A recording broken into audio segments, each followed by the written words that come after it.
What's up, guys? I'm gonna get my quick review of the new movie Bones and All, Cannibalistic Love Story. The story of Timothy Chevalier. I did fuck his name up. Taylor Russell, Mark Rylance. Someone who I think's been having a great year.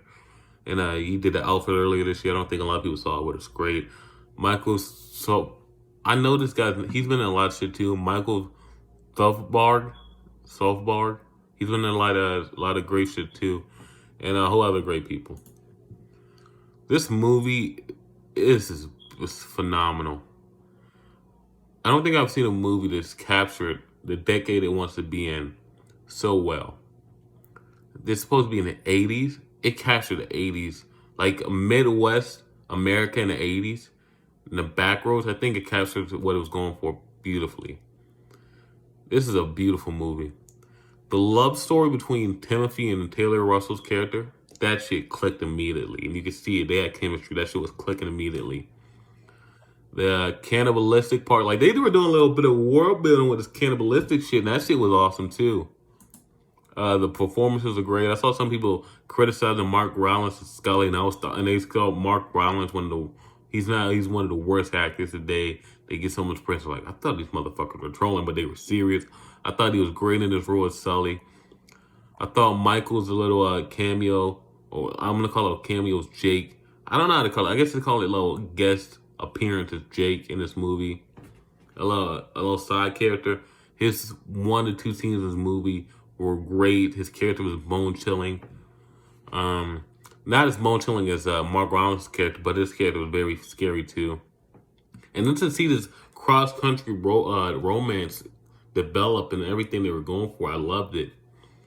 Yeah, I know this thing isn't doing great at the box office. It did 3.5 million in its whole first 5 days. It's got a budget of 16 million. It really probably needs to make 32 million. But you know, who cares? You know, it's a great movie, and that's all that matters.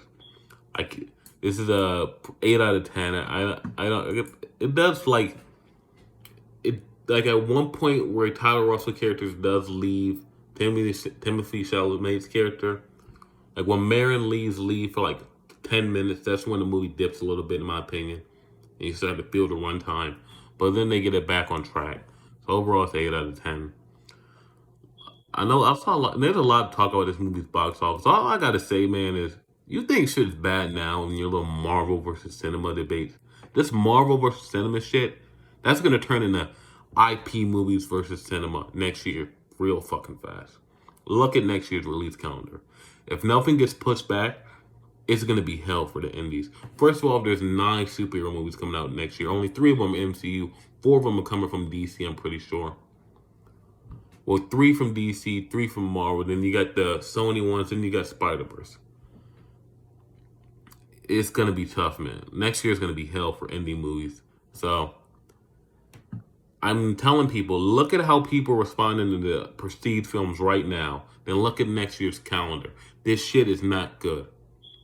This shit is not good.